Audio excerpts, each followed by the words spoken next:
Hello everyone, in this video I'm going to go through the functions of the Mata2 or Mata2E display. First, let's turn on the display by holding down the middle and the left button. Keep holding it down until it turns on.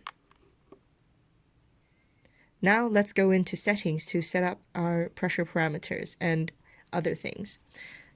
The middle button is the set button, so we hold that down to enter settings mode. You'll see PSI flashing on the screen. Now you can use the left or right button to change parameters. For example, you can press the right button once and we'll go to bar, press it again, it'll go back to PSI. Let's move on to the next function by pressing the set button once. Celsius will flash on the screen.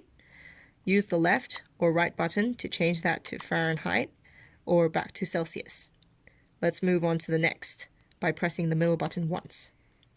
You'll see the front axle tires flashing, high for high pressure and 43 the default high pressure value. So you can adjust that using the right button or the left button. To go to the next one, press the middle button again. This is the low pressure threshold for the front axle of the car at 29 psi. So similarly, you can adjust that using the left button or the right.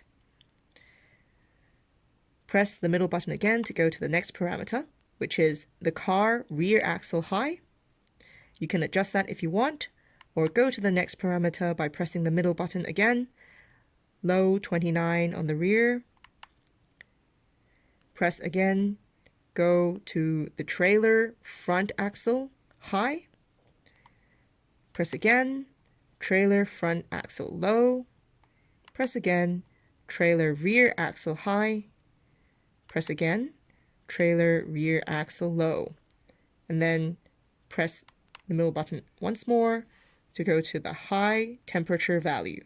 Similarly, you can use the right button to increase or the left button to decrease. Press the middle button again to go to the next parameter. C1 will flash on the screen. This is for tire swap. You can choose one tire and swap it with another tire on the display. Since we don't want to swap anything at the moment, I'm just going to skip by pressing the middle button once. C2 will also appear on the screen.